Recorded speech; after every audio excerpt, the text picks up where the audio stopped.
Assalamualaikum warahmatullahi wabarakatuh. Salam sejahtera untuk kita semua. Perkenalkan, saya Raden Roro Yunita Puspandari SHMH, dosen pada jurusan Hukum Program Studi Hukum Fakultas Ilmu Sosial dan Ilmu Politik Universitas Tidar. Saya bergabung di Universitas Tidar sejak tahun 2019.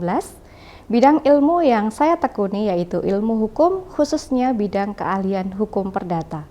Oleh karena itu, pada kesempatan ini, saya akan menyampaikan pada PDD UKTPT bidang pengajaran pada mata kuliah Hukum Perdata. Mata kuliah Hukum Perdata adalah salah satu mata kuliah wajib yang harus diambil oleh mahasiswa jurusan Hukum Program Studi Hukum semester 2.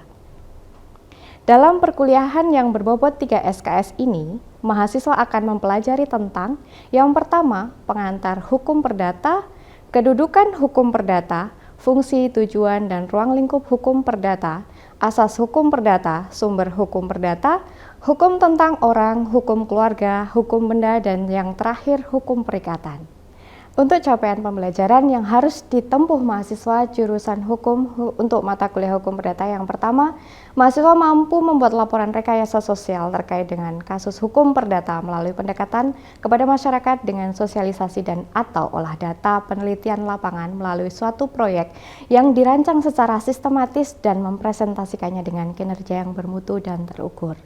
Kemudian, mahasiswa mampu menjelaskan ruang lingkup hukum perdata dan regulasi yang berlaku, mampu menunjukkan adanya beberapa jenis dan keterkaitan dari masing-masing jenis bidang perdata, mampu menerangkan mengenai perbedaan dan perbandingan hukum perdata negara Indonesia dengan negara lain.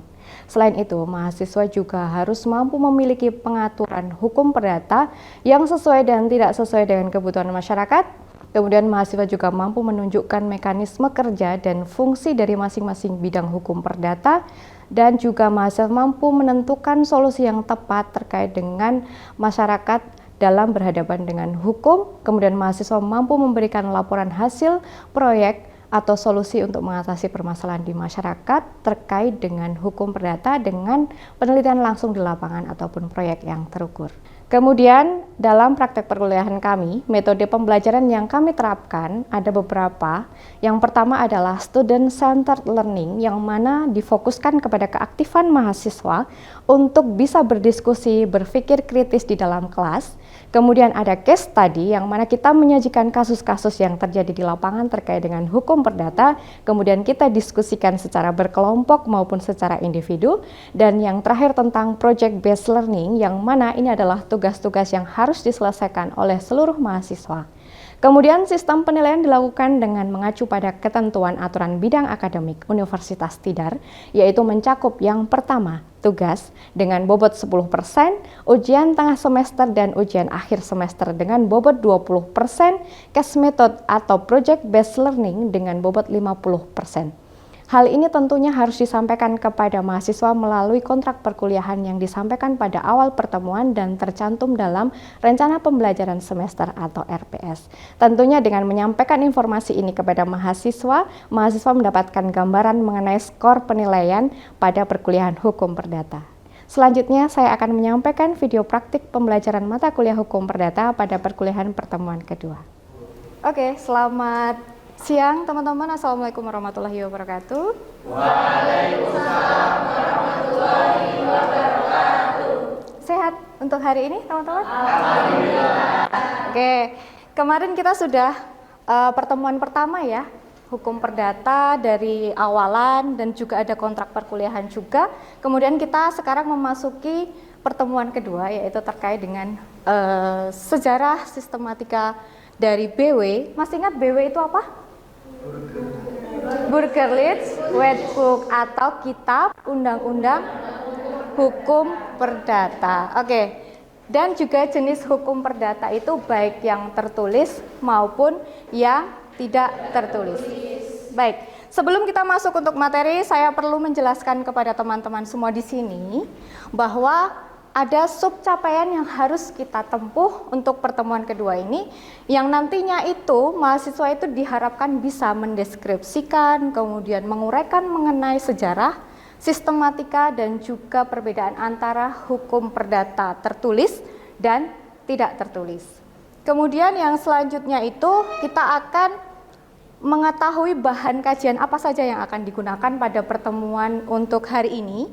Yang pertama adalah kita akan membahas tentang sejarah terbentuknya dari KUH Perdata atau BW tadi. Kemudian ada sistematika apa saja yang akan kita bahas pada Kitab Undang-Undang Hukum Perdata. Di sini ada yang bawa Kitab Undang-Undang Hukum Perdata? Ya, luar biasa ya, karena hukum perdata itu harus membawa Kitab Undang-Undang Hukum Perdata ya teman-teman semua. Kemudian nanti yang ketiga ada hukum perdata baik itu tertulis maupun tidak tertulis. Oke, untuk selanjutnya metode yang akan kami gunakan di kelas hukum perdata ini yang tentunya adalah nanti ada student centered learning. Itu apa? Kalian ada yang tahu nggak student centered learning itu apa? Pusat pembelajaran di siswa. Ya, jadi keaktifan nanti ada pada kalian, bukan lagi kita atau dosen itu seperti halnya menulis, kalian harus menulis dan lain sebagainya, enggak, tapi lebih ke diskusi antara saya selaku dosen dengan kalian adalah mahasiswa yang aktif. Kemudian yang kedua adalah ada case study, yang mana nanti ada beberapa contoh kasus mungkin yang akan kita sampaikan nanti, atau kalian sampaikan. Misal saya minta contoh kasus perdata apa yang kalian ketahui, kira-kira apa? Contoh kasus seperti apa sih perdata itu? Mungkin ada yang bisa memberikan penjelasan? Kasus perdata yang kalian pernah alami mungkin atau sudah pernah terjadi apa? Oke, waris. Gimana tentang waris? Warisan itu jadi nanti terdapat peralihan antara pewaris dan juga kepada ahli waris. Oke, jadi waris atau pewarisan itu adalah kasus perdata karena melibatkan subjek orang dengan orang dan ranahnya adalah private ya. Oke. Untuk selanjutnya kita mulai materi yang pertama tentang sejarah terbentuknya Kitab Undang-Undang Hukum Perdata, yang mana di sini ada namanya kodifikasi hukum perdata yang berasal dari sejarah dari hukum Romawi hingga diadopsi oleh Indonesia dari beberapa hukum. Jadi dulu itu hukum perdata ini awalnya dari Romawi, ada dijajah oleh Romawi, kemudian Romawi menjajah Prancis, jadi hukum Prancis, kemudian sampai ke Indonesia. Jadi sampai sekarang hukum Belanda itu masih digunakan di Indonesia berdasarkan asas konkordasi. Apa itu asas konkordasi? Akan kita ketahui di sini. Asas konkordasi adalah ini, yaitu silakan bisa dibacakan.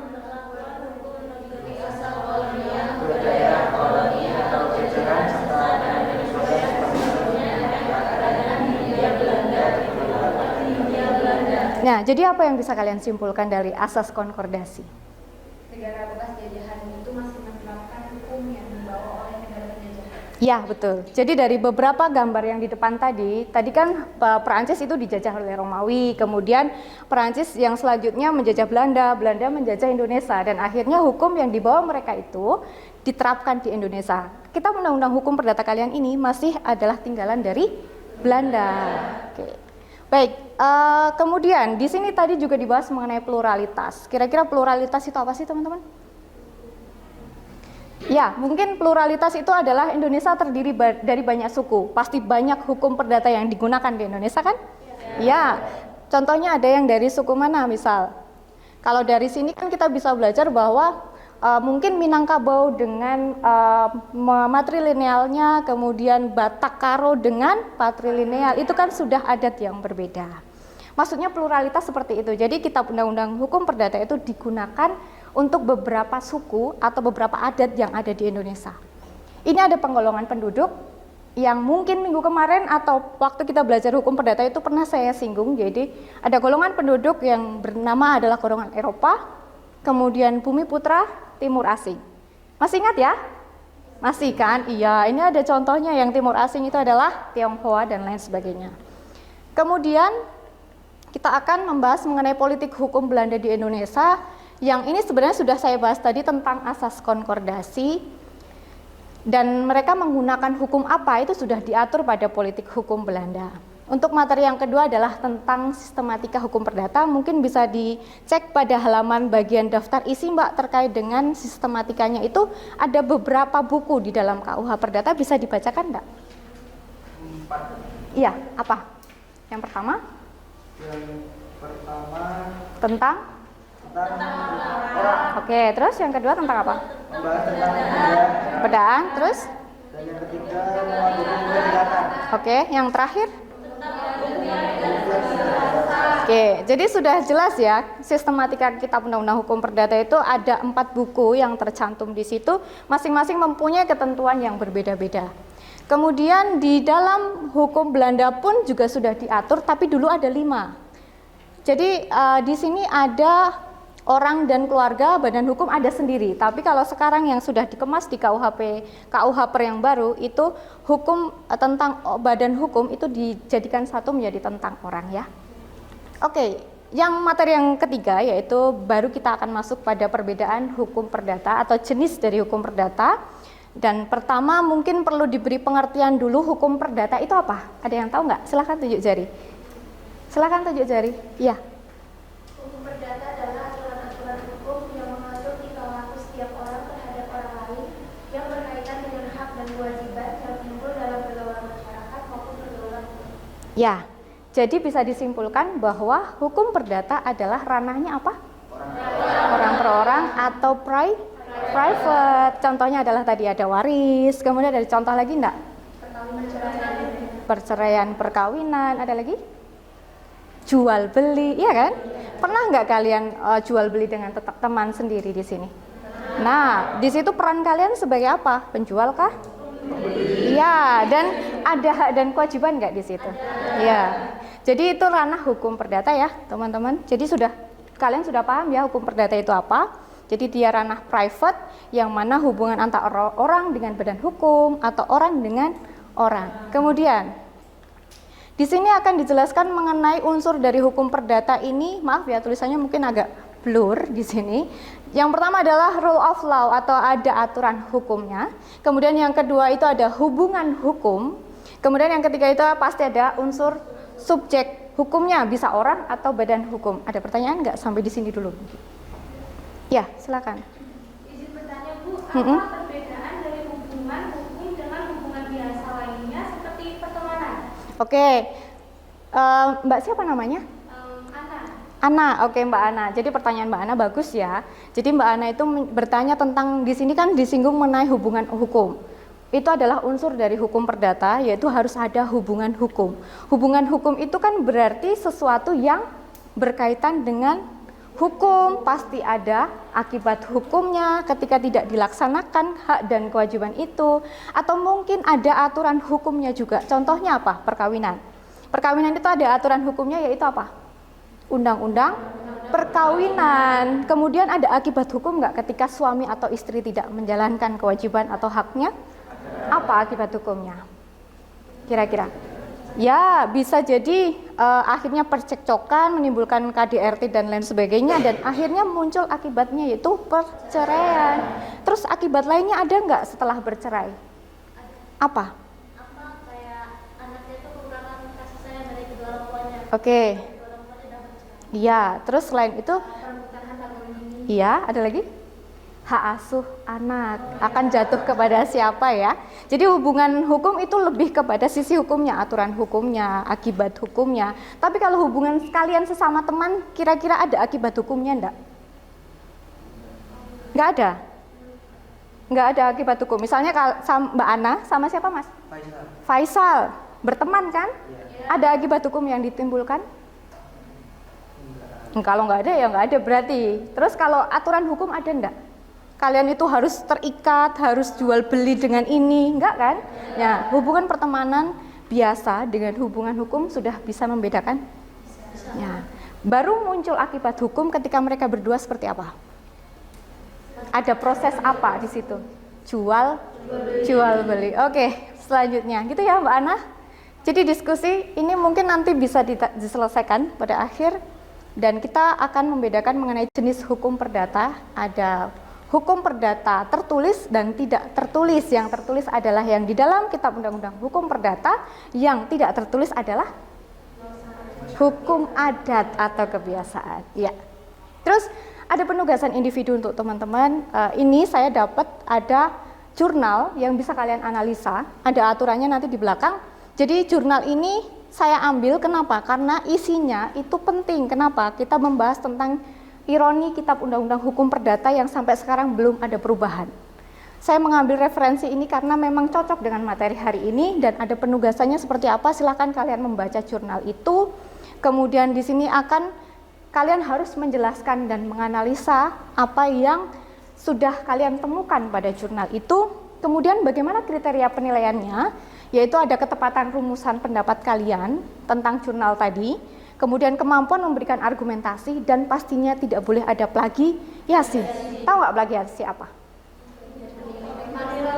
Kopas atau menjiplak, tidak boleh melakukan hal itu ya, karena itu tindakan yang tidak baik. Dan harus mencantumkan referensi setiap kalian menganalisa. Itu adalah kriteria penilaian dari tugas untuk pertemuan kedua ini. Oke, kiranya itu mungkin untuk minggu kedua ini terkait dengan apa tadi yang tiga materi yang sudah saya sampaikan. Yang pertama sejarah. Kemudian yang kedua sistem apa? Sistematika. Ya, yang ketiga apa? Jenis. Ya. Oke. Itu ya teman-teman, terima kasih partisipasinya hari ini. Selamat siang. Assalamualaikum warahmatullahi wabarakatuh. Waalaikumsalam.